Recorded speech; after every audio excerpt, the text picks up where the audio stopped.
দিনটা ছিল family picnic. তো সেখানে গিয়ে আমি কি খেলাম সেটাই আজ তোমাদের সঙ্গে শেয়ার করছি।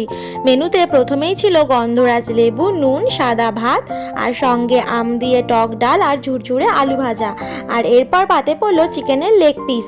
এরপর মাটনের নলির পিস দেখে বেশ কয়েক টুকরো নিয়ে নিলাম, কারণ মটনের এই নলির পিসের মাংসটাই আমার সব থেকে পছন্দের।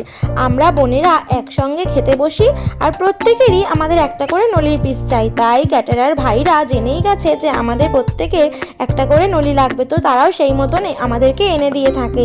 তাই একের পর এক নলি আমাদের প্লেটে এসে হাজির। মেনুতে কিন্তু ইলিশ মাছটাও ছিল। আমি এত কিছু দিয়ে খেতে পারি না বলে তাই ইলিশ মাছের ভিডিওটা আর করতে পারিনি, তোমাদের দেখাতে পারলাম না। আমাদের এরকম পিকনিক দুদিন ছাড়া ছাড়াই চলে, তো তোমরা যদি দেখতে চাও এরকম আরো ভিডিও তো আমাকে অবশ্যই কমেন্ট করে জানিও। মাটনটা দিয়ে বেশ জমিয়ে খেয়ে নেওয়ার পরে তারপরে পাতে পড়লো এসে চাটনি। চাটনিটা ছিল আনারসের চাটনির সঙ্গে ছিল পাঁপড় ভাজা। আমার কিন্তু এই পাঁপড় ভাজাটাই খেতে সব থেকে ভালো লাগে। তোমাদের কোনটা ভালো লাগে আমাকে বলো তো। আর এই চাটনির সঙ্গে পাঁপড় ভাজা না হলে কিন্তু আমার একদমই জমে না। তো চাটনি খাওয়ার পরে পাতে পড়লো মিষ্টির মধ্যে ছিল রসগোল্লা। আর শেষ পাতে আইসক্রিমটা খেয়ে আজকের মেনুটা শেষ করলাম।